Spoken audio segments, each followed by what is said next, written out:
Good morning. I am Ashish Saxena और आज जो डिस्कस कर रहे हैं chapter number 17 and breathing and exchange of gases. Breathing का मीन्स क्या होता है? जो आप लोग गैसेस का एक्सचेंज होता बॉडी में, उसे क्या बोलते हैं? ब्रीदिंग। तो स्टार्ट करते इस चैप्टर को अकॉर्डिंग टू एनसीईआरटी। क्या यहाँ पे मेंशन है? As you have read earlier, oxygen. Oxygen क्या होता है? इसको आप यूटिलाइज करते हैं। Is utilised by the organism, okay, to indirectly break down nutrients. Generally जो आपकी बॉडी में न्यूट्रिएंट्स ब्रेक डाउन होते हैं, यहाँ पे क्या न्यूट्रिएंट्स में क्या है? Carbohydrate, protein, fat, vitamin, etc. Nutrients molecules like glucose. यहाँ पे क्या बताया? ग्लूकोज। ग्लूकोज किसका फॉर्म है? कार्बन का, कार्बोहाइड्रेट का। और ग्लूकोज से आपकी बॉडी में क्या मिलती है? एनर्जी। यदि आप खाना खाएंगे तो बॉडी में क्या मिलेगी? एनर्जी। और बट खाने में क्या बात आ रही है यहाँ पे? ग्लूकोज। जो भी खाना खाते हैं उसमें क्या होना चाहिए? ग्लूकोज होना चाहिए। For performing various activity, carbon dioxide which is harmful is also release during the above of catabolic reaction. जो CO2 है हार्मफुल है, और CO2 जो बॉडी से रिलीज होती है आ रहा है कैटाबॉलिक। कैटाबॉलिक क्या होता है? कैटाबॉलिक टाइप होता है मेटाबॉलिज्म का। आपने स्टडी किया होगा मेटाबॉलिज्म, ओके। तो कैटाबॉलिक ये टाइप है मेटाबॉलिक का। तो catabolic reaction, it is therefore evidents. Evident means कोई रीजन बोल सकते हैं। That oxygen has to be continuously provided to the cell and CO2 produced by the cell and have to be released out। CO2 आपकी body से क्या हो रही है? रिलीज आउट हो रही है, बट ऑक्सीजन आपकी बॉडी में क्या हो रहा है? Utilised. The process of exchange of O2 from the atmosphere. कहाँ से हो रहा है? Atmosphere. With CO2 produced by the cell. और CO2 कहाँ प्रोड्यूस हो रही है? सेल्स में। इसे क्या बोलते हैं? ब्रीदिंग। ये डेफिनेशन ब्रीदिंग की है। तो सिंपल यहाँ पे बोल सकते हैं एक्सचेंज ऑफ गैसेज। ऑक्सीजन कहाँ से आ रही है? एटमॉस्फेयर से आ रही। CO2 कहाँ प्रोड्यूस हुई? बॉडी की सेल्स में। इसको बाहर निकालेंगे तो एक्सचेंज ऑफ गैसेज, इसे बोलते हैं ब्रीदिंग। और जनरली इसे क्या बोलते हैं? रेस्पिरेशन। रेस्पिरेशन का मीन्स क्या होता है? जो सब्सटेंस ब्रेक डाउन होते हैं। नेक्स्ट क्या है? Please your hand on your chest. You can feel the chest moving up and down. ये यहाँ पे क्या इंडिकेट कर रहा है? ये आपके हार्ट बीट को इंडिकेट कर रहा है। You know that it is due to breathing. How do we breathe? Breathe को आप कैसे इंडिकेट कर सकते हैं? कि इंस्ट्रूमेंट होता जिसका नाम है स्पायरोमीटर।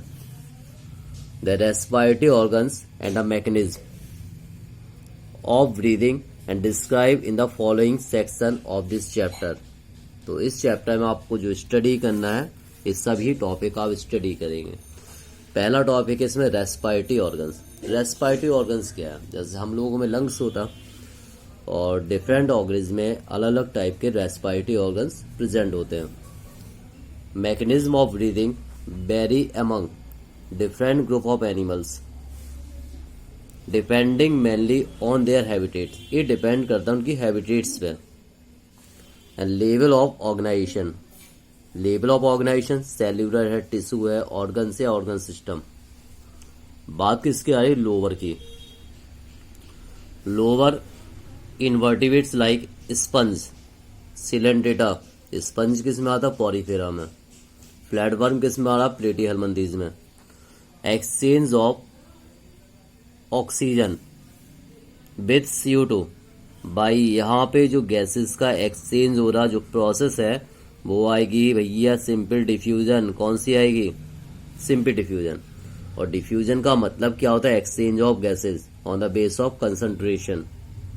तो इनमें जो गैसेस का एक्सचेंज है वो डिफ्यूजन द्वारा। Over their entire body surface. Earthworm. Earthworm को क्या बोलते हैं? हम केचुआ बोलते हैं। Earthworm use their moist cuticle. Earthworm में जो गैसेस का एक्सचेंज होता है वो होता है cuticle. An insect have the network of tube like tracheal system. ध्यान रखिए, जितने भी इंसेक्ट है इनमें क्या होता है, ट्रैकिया पाया, tracheal system, tracheal tubes to transport atmospheric air within the body. Special vascularised structure called gills, जो भी एक्वेटिक एनिमल उनमें गिल्स होता, are used by most of the aquatic arthropoda, कुछ आर्थ्रोपोड से जो पानी में पाए जाते हैं, and mollusca where vascularised bag like structure या बैग कार्ड, जो मोलस्का में क्या प्रेजेंट होता है, लंग्स, हम लोग भी लंग्स होता, are used by the terrestrial form of the exchange of gases among vertebrates like fish. या फिश कैसा ब्रीदिंग होती है, फिश में गिल्स होती है, पानी में पाई जाती है। Whereas reptiles, birds, mammals respire through the lungs, इन सभी में जो ब्रीदिंग है, जो रेस्पायरेशन हो रहा with the help of lungs. Amphibians like frog, frog में क्या होता है, ब्रीदिंग रेट क्या होता है, डिफरेंट टाइप से होता है। Can respire through moist skin, first point है मॉइस्ट स्किन है, गिल्स है, लंग्स है, तीनों तरीके से होता है। Mammals have well developed respiratory system, और हम लोग किस में आते हैं, मेमल्स में, तो हम लोगों में जो रेस्पायरेटरी सिस्टम है वो वेल डेवलप होता है। ओके, अब यहाँ पे आता है human respiratory system, human being की बात आ रही है यहाँ पे, और इसमें जो इंडिकेट किया गया, इसमें 1 by 1 इंडिकेट किया गया, और ये डायग्राम है यहाँ पे ह्यूमन रेस्पायरेटरी सिस्टम। पहले इसके डायग्राम को हम डिस्कस करते हैं। अपर पार्ट है यहाँ पे इपीग्लॉटिस, ये वाला पार्ट होता है इपीग्लॉटिस। इपीग्लॉटिस के नीचे वाला पार्ट है, ये होता है लैरिंग्स, इसे बोलते हैं हम साउंड बॉक्स, और इसे बोलते हैं हम ट्रैकिया। ट्रैकिया के बाद ये क्लासिफाइड होगा ब्रोंकस में और ब्रोंक्यूल्स में, और इसके बाद जो यहाँ पे बैलून लाइक स्ट्रक्चर ने बोलते हैं एल्विली,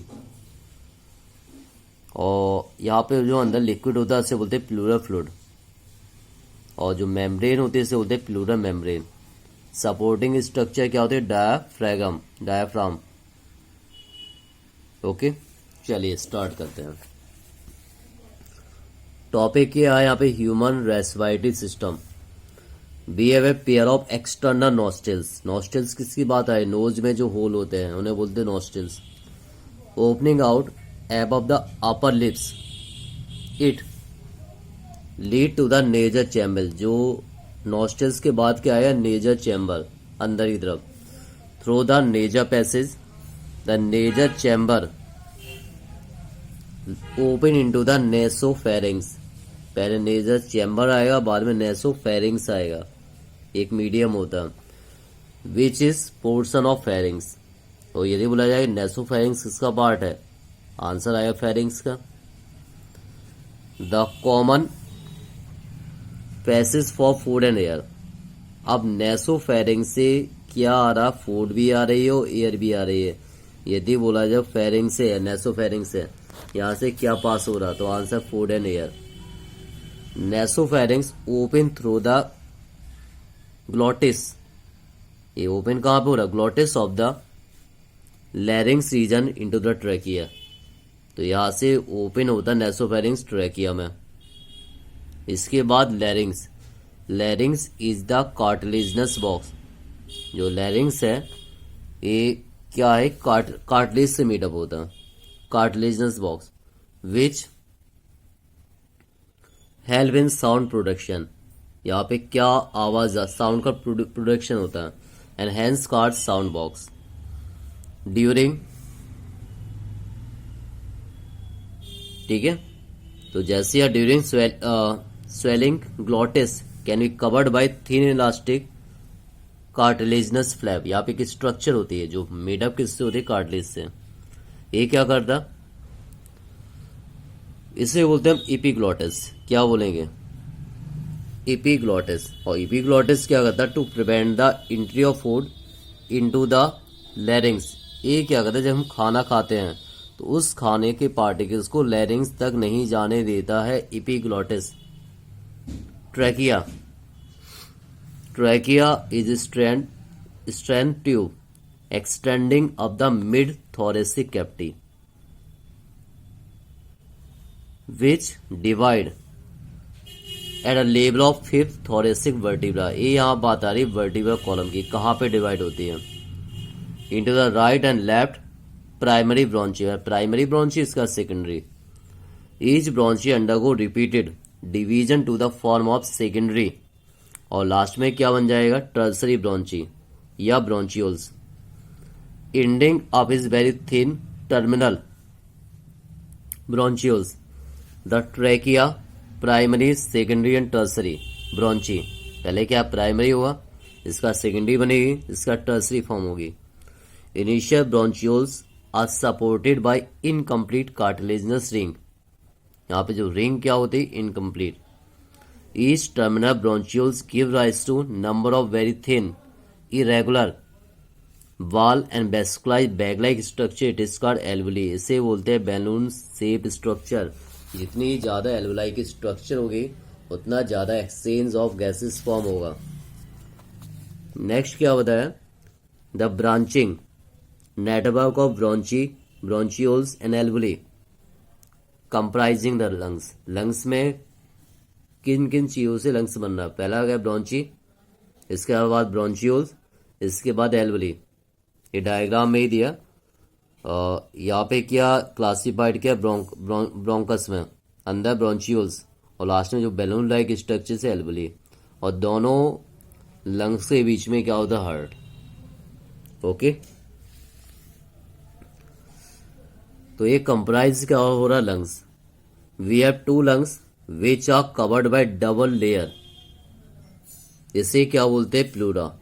with pleural fluid between them, it reduce friction on the lungs. ये लिक्विड क्या कर रहा? जो फ्रिक्शन से क्या कम कर रहा? Reduce friction. यदि बोला जाए कि प्लूरल लिक्विड का वर्क क्या है, तो आंसर क्या? Reduce friction on the lungs. Lungs में जो फ्रिक्शन से क्या रिड्यूस कर रहा? The outer pleural membrane is in close contact with the thoracic. Okay, thoracic lining where the inner pleural membrane is consist with the lungs. अंदर की side क्या consist है? lungs surface. The part starting with the external nostrils.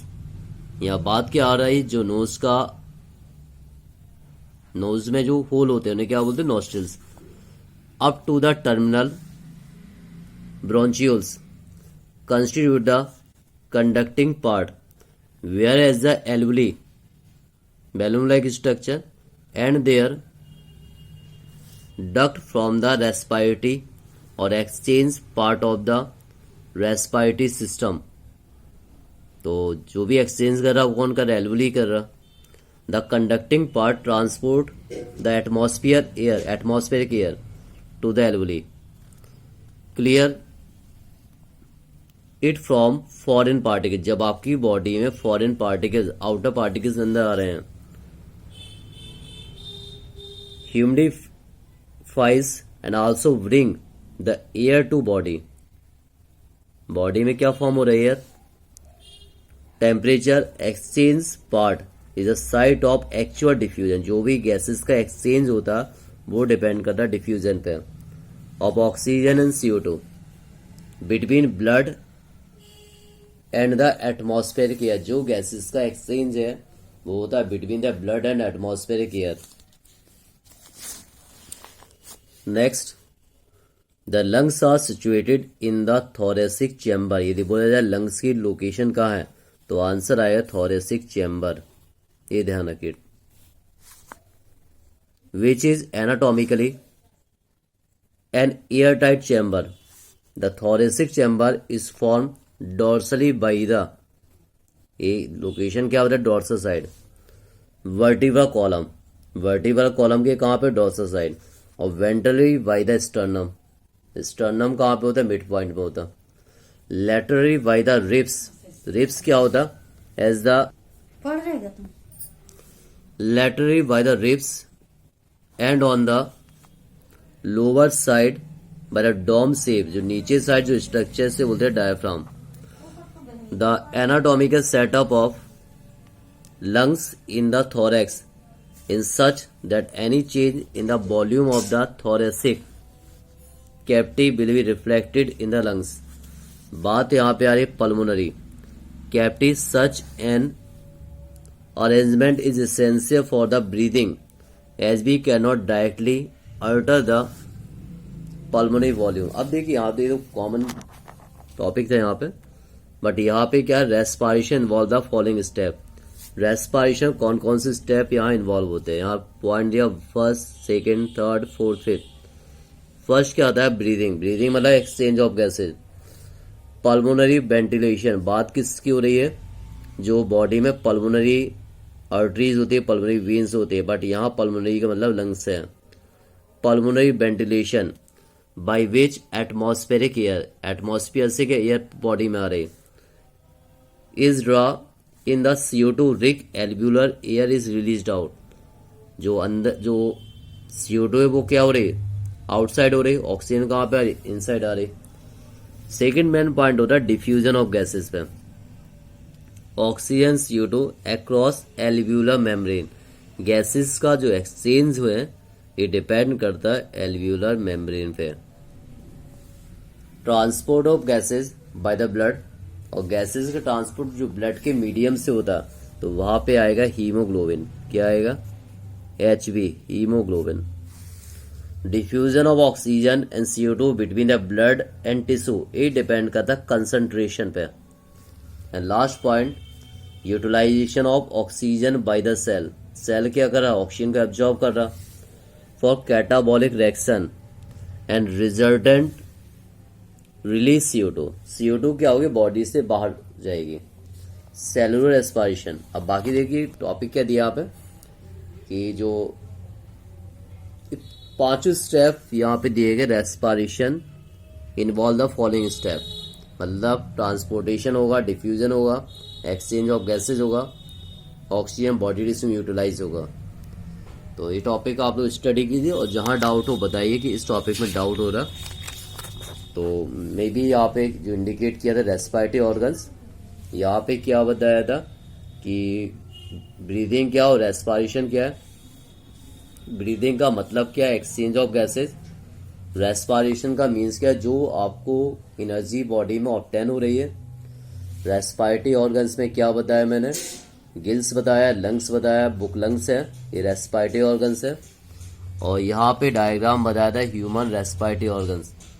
तो epiglottis ये prevent करता, ये food को lungs में नहीं आने देता. इसके अलावा लैरिंग्स, इसे साउंड बॉक्स बोलेंगे. और यहाँ पे क्या एल्वुली, एल्वुली का वर्क क्या होता है, एक्सचेंज ऑफ गैसेज में. और इसके बाद ये टॉपिक यहाँ पे डिस्कस हुआ था, respiratory involve the following step. In topic को आप स्टडी कीजिए. नेक्स्ट टॉपिक हम फिर से आएंगे, मैकेनिज्म ऑफ ब्रीदिंग. तो यहाँ तक टॉपिक स्टडी कर लो, जो डाउट हो बताइए. बाकी टॉपिक नेक्स्ट क्लास में डिस्कस होंगे, और अपने डाउट कमेंट्स बताते रहिए. देखिए वैसे आगे इसी चैप्टर में कुछ टॉपिक जो हम आगे बताएंगे.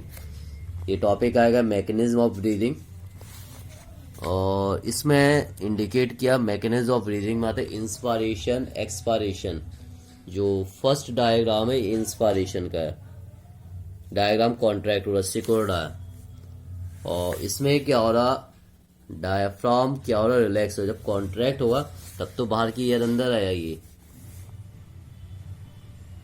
ओके. और इसके अलावा एक पॉइंट और दिया गया यहाँ पे, जो थोरेसिक वॉल्यूम है वो बढ़ जाएगा. क्यों बढ़ेगा, क्योंकि यहाँ पे गैसेज अंदर आएगी. तो डायग्राम बेस पे आप राइट कर सकते हैं. और इसके बाद एक टॉपिक हम डिस्कस करेंगे आने वाली क्लास में, रेस्पिरेटरी वॉल्यूम एंड कैपेसिटी. ये टॉपिक इंपॉर्टेंट है. टाइडा वॉल्यूम है, inspiratory reserve volume, expiratory reserve volume, और residual volume, inspiratory capacity, expiratory capacity, functional residual capacity, vital capacity and total lung capacity. इसके बाद एक्सचेंज ऑफ गैसेज, ये topic discuss होगा with the help of pigments. और ये diagram दिया गया, और एक डायग्राम यहाँ पे दिया गया. तो ये डायग्राम आने वाली क्लास में हम डिस्कस करेंगे. और ट्रांसपोर्ट ऑफ गैसेज, तो एक ग्राफ यहाँ पे ये दिया गया हीमोग्लोबिन का, मतलब यहाँ बात आ रही पार्शियल प्रेशर ऑफ ऑक्सीजन। और यहाँ पे एक टॉपिक देखिए, एक एंजाइम आ रहा कार्बोनिक एनहाइड्रेज। इस एंजाइम को आपने स्टडी किया था चैप्टर बायोमोलिक्यूल्स में, ओके। और इसके बाद आया रेगुलेशन ऑफ रेस्पिरेशन। ये टॉपिक इंपोर्टेंट है, ये भी आने वाली क्लास में डिस्कस करेंगे। और लास्ट टॉपिक आएगा कि कौन कौन से डिसऑर्डर होते हैं। अस्थमा है, सांस की बीमारी होती है। इम्फीसीमा है, ठीक है, स्मोकिंग की वजह से हो जाता है। और इसके बाद आएगा क्रॉनिक ऑक्यूपेशनल रेस्पिरेटरी डिसऑर्डर। तो आज की क्लास में सिर्फ मैंने जो टॉपिक डिस्कस किए सिर्फ दो किए। एक क्या किया, रेस्पिरेटरी ऑर्गन्स। दूसरा क्या किया, ह्यूमन रेस्पिरेटरी सिस्टम। ये डायग्राम है, किसका डायग्राम है, ह्यूमन बॉडी में रेस्पिरेटरी सिस्टम का। और इसके बाद लास्ट में मैंने जो डिस्कस किए कि रेस्पिरेशन में फॉलोइंग स्टेप इन्वॉल्व होते हैं। तो यहाँ तक आप लोग स्टडी कीजिए, जो डाउट हो आप मुझसे क्लास में डिस्कस कर सकते हैं। तो ये टॉपिक है ह्यूमन फिजियोलॉजी, और क्लास में जो चैप्टर अभी करंट टाइम में चल रहा है वो चल रहा है, मंडे से स्टार्ट करेंगे cell cycle and cell division. Okay, thank you.